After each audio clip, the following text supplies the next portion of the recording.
मालकिन आप यहाँ क्या हुआ, कुछ काम था आपको? क्यों? कुछ काम होगा तभी आऊंगी।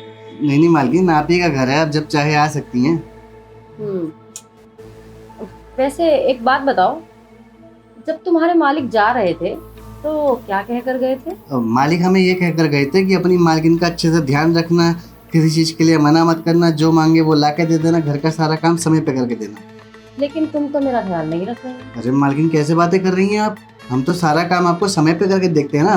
देखिए झाड़ू पोछा कपड़ा बर्तन सब कर देते हैं, बस अभी ये चाय का 2 बर्तन रह गया है और आपके लिए भी चाय बना रहे हैं, बस ये चाय दे के फिर इसका भी मांज देंगे। अरे ये सब तो तुम समय पे करते हो, लेकिन मुझे भी तो किसी चीज की जरूरत है, वो भी तो समय समय पे मिलना चाहिए ना। हाँ तो मालकिन बताइए ना, किस चीज़ की जरूरत है आपको, हम देते हैं ना। जो तुम्हारे मालिक देते थे मुझे। मालकिन देखिए, आप ऐसी बातें हमसे मत करिए। हम इस घर के नौकर हैं, इतने सालों से हम यहाँ पे काम कर रहे हैं, और अगर मालिक को इन सब बातों के बारे में पता चला ना तो वो तो हमें यहाँ से निकाल देंगे। हम ठहरे अनपढ़, हमें कौन देगा नौकरी? अरे कोई कहीं नहीं निकाल रहा है तुम्हें, वो यहाँ थोड़ी ना जो निकाल देंगे। यहाँ पे निकालना और रखना मेरा काम है ना। नहीं नहीं मालकिन, ये गलत है। हम साहब के साथ धोखा नहीं कर सकते, हम गद्दारी नहीं करेंगे, हमने उनका नमक खाया। आप जाइए, हमें हमारा काम करने दीजिए। अरे मान लो ना अरे मेरी मालकिन बात। बोला ना आपको, आप जाइए। बताओ जरा, आज तो मालकिन ने हद ही पार कर दी। हमें कहती हैं कि हमारे साथ वो सब कर लो जो अपने साहब के साथ करती हैं। अरे हलवा है क्या? हम इस घर के नौकर हैं, इतने समय से यहाँ काम कर रहे हैं, और मालकिन ऐसी नजरें रखती हैं हमारे ऊपर। लगता है इस बारे में ना हमको साहब को बताना पड़ेगा, नहीं तो वो तो हमें ही गलत समझेंगे और फिर हमें निकाल दिया तो हम कहाँ करेंगे नौकरी। हाँ, यही ठीक रहेगा। और वैसे भी 6 महीना हो गया है, अभी तक पगार नहीं दिया साहब ने। साहब को बोलते हैं साहब हमें पगार भी दे दो, तो क्या है यार, अब अगले महीने बहन की शादी सर पर है, खर्चा भी बहुत हो जाएगा, पैसे कहाँ से करें हम। यही ठीक रहेगा, साहब को बोल देते और मालकिन की हरकतों के बारे में ही बता देंगे। एक काम करते हैं, दाल चावल चढ़ाते हैं, काम खत्म करके बर्तन मांज के अपना निकल जाते हैं। तो तेल तो निकाल दिया है, दाल कहाँ रखी है? ये नौकर का बच्चा अपने आप को समझता क्या है, इस घर का मालिक। अरे मालकिन तो मैं हूं ना इस घर की, इसे मेरी बात माननी चाहिए। लेकिन नहीं, अपनी अपनी चलाने पे लगा रहता है। और मालिक किसका, जो 6 महीने से पगार ही नहीं दे रहा है, मालिक की बड़ी पड़ी हुई है, वफादार बन रहा है मालिक का। अरे मेरा वफादार बनेगा तो कुछ फायदा भी होगा ना। नहीं, बेवकूफ़ी है बिल्कुल। एटीट्यूड तो ऐसा है जैसे ये घर का मालिक है। कोई बात नहीं, इसको तो ना मैं देखूंगी। बच के जाएगा कहाँ मुझसे। इसको क्या लगता है मुझसे बचना आसान है? इससे पहले जो नौकर था ना, वो भी नहीं बच पाया था मुझसे। शुरू शुरू में वो भी ऐसे ही कर रहा था, लेकिन बाद में क्या हुआ बेचारा। ऐसे कुछ बहाना करना पड़ेगा, ऐसे तो हाथ में नहीं आने वाला ये। अपने पैरों के दर्द का बहाना करती हूँ मैं, तब तो आएगा। राजू, राजू। जी मालकिन, बुलाया आपने? अरे राजू, पैरों में ना पता नहीं क्यों इतना दर्द हो रहा है, दबा दो ना। वो मालकिन, हम किचन में बर्तन धोने वाले थे, वो धोते पहले। अरे राजू, तुम्हारे लिए पहले तुम्हारी मालकिन है ना, बर्तन तो बाद में भी धुल जाएंगे। ठीक है मालकिन, दबा देते हैं। लो, अच्छे से दबाना।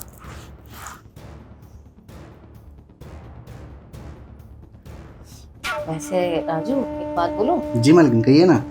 तुम्हारे हाथों में ना जादू है, मजा आ रहा है। अरे मालकिन, अब क्या बताएं आपको, यहाँ नौकरी करने से पहले ना हम मसाज पार्लर में काम किया करते थे। अरे तो फिर नौकरी क्यों छोड़ी? अरे मालकिन क्या बताएं, 1 महीना हो गया था, हमारी पगार ही नहीं दी। और देखिए ना, हम तो अपनी बहन की शादी के लिए पैसा जमा कर रहे थे। अब अगले महीने हमारी बहन की शादी है, हमने सोचा था थोड़ा पैसा आ जाएगा तो कपड़ा लत्ता ले लेंगे। और ऊपर से देखिए ना मालकिन, 6 महीने से साहब ने हमारी पगार रोक रखी है, हमको पगार ही नहीं दी है। अगर साहब हमें पगार नहीं देंगे तो फिर हम अपनी बहन की शादी कैसे करेंगे, आप ही बताइए। वही तो, मैं भी तो यही बोल रही हूँ ना कि पैसे नहीं होंगे तो तुम्हारी बहन की शादी कैसे होगी। अब साहब को ही देख लो, 6 महीने हो गए, तुम्हारे बारे में सोचा, पगार देने का सोचा? अरे उनको तो ये सोचना चाहिए था ना कि राजू बेचारा कितना गरीब है और उसकी भी 100 मजबूरियां होंगी, उसे भी पैसों की जरूरत होगी। तुम्हारे मालिक के पास इतना पैसा है फिर भी पगार नहीं देते टाइम पे। अरे तो तुम्हें उनका नहीं सोचना चाहिए, तुम्हें तो मेरी बात माननी चाहिए ना। मतलब मालकिन हम कुछ समझे नहीं। मतलब ये कि तुम्हारी बहन की शादी का जितना भी खर्चा होगा ना वो मैं उठाऊंगी, और तुम्हारी जो 6 महीने की पगार है ना वो भी मैं तुम्हें दे दूंगी, और तो और 1 साल का एडवांस भी। अरे मालकिन, ये आप क्या बोल रही हैं? तो बहुत अच्छी बात है। अगर आप हमारी 6 महीने की पगार जो रुकी हुई है वो दे देंगी, हमारी बहन की शादी का सारा खर्चा उठाएंगी और 1 साल का हमें एडवांस दे देंगी, तो इससे अच्छी बात हमारे लिए और क्या हो सकती है। मालकिन पता है आपको, बहुत अच्छा रिश्ता मिला है हमारी बहन के लिए। हम नहीं चाहते कि वो हाथ से चला जाए, तभी तो हम साहब को बोल रहे थे कि हमारी पगार दे दो, पर वो हमारी सुनते ही कहाँ है। अब आपने बोल दिया ना मालकिन, अब हमारी सारी टेंशन ही खत्म हो गई। इसीलिए तो कह रही हूँ, जो मैं कहती हूँ मान लो ना मेरी बात। कौन सी बात मान ले मालकिन, हम कुछ समझे नहीं। वही जो किचन में बोला था करने के लिए। मालकिन आप क्यों नहीं समझती हैं? अगर साहब को पता चला ना तो वो हमें नौकरी से निकाल देंगे और हम ठहरे अनपढ़ गवार, हमें कौन देगा नौकरी। अरे यही तो बात है ना कि बाहर तुम्हें कौन देगा नौकरी। तुम मेरी बात मान लोगे तो तुम फायदे में रहोगे, कहीं और जाने की जरूरत ही नहीं है। करो ना काम तुम अपना। ठीक है मालकिन, हम अपनी बहन की खुशी के खातिर कुछ भी करने के लिए तैयार हैं। हम नहीं चाहते कि ये रिश्ता हाथ से जाए, हम करने के लिए तैयार है, पर हमारी 2 शर्तें रहेंगी।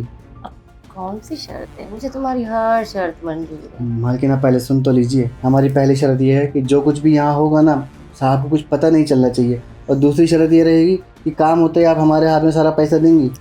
अरे हाँ हाँ, काम होते तुम्हारा सारा पैसा तुम्हारे हाथ में होगा। और रही बात तुम्हारे मालिक को पता लगने वाली, तो तुम टेंशन मत लो। ना तो तुम बताओगे मालिक को, ना मैं बताऊंगी, तो कैसे पता चलेगा। ठीक है मालकिन, हम तैयार हैं। तैयार हो तो फिर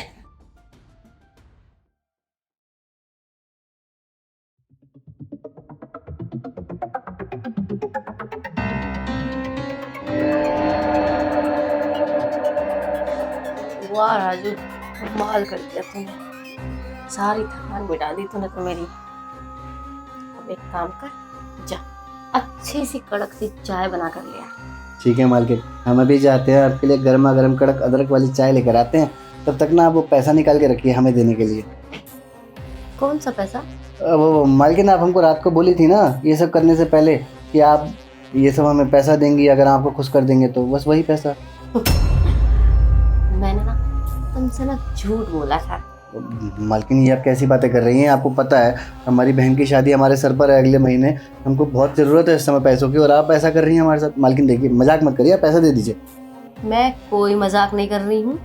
और हाँ, अगर तुमने मेरी बात ना थोड़ा पहले मान ली होती ना तो पैसा देती मैं तुम्हें, लेकिन तुमने ना बड़ा तरसाया। उसके बाद जाके कहीं तुम माने। पहले ही मान जाते तो सच में पैसे मिल जाते तुम्हें। मालकिन आपने सही नहीं करा हमारे साथ। आपने एक गरीब का हक खाया, आपने एक गरीब की मजबूरी का फ़ायदा उठाया है। देखना आप ना पूरी ज़िंदगी ऐसी तरसती रहोगी, आपको ज़िंदगी में कभी खुशी नसीब ही नहीं होगी। मेरा दिमाग मत खाओ यहाँ पे बैठ कर। ज्यादा चूचे पड़की ना पूरा मोहल्ला इकट्ठा कर लूंगी, पता है ना फिर क्या होगा। और तो और तुम्हारे मालिक को भी बोल दूंगी फोन करके, फिर ना जाना जेल में, बैठ गए ना वहाँ पे चक्की पीसना। हमें ना आपकी बातों में आना ही नहीं चाहिए था। अगर हमें पता होता ना कि आप ये सब कुछ करेंगी, हम कभी ऐसा करते ही नहीं। लाते हैं आपके लिए चाय। अरे एटीट्यूड तो देखो, अभी भी उतने का उतना ही है। अपने आपको पता नहीं क्या समझता है। ऐसे तो कब्जे में आ नहीं रहा था, क्या करूं, बहाना करना पड़ा और झूठ बोलना पड़ा मुझे। पैसे दूंगी पैसे, और मैं कभी नहीं। अब हुआ ना सीधा। अब चाय बनाओ बैठ कर आराम से।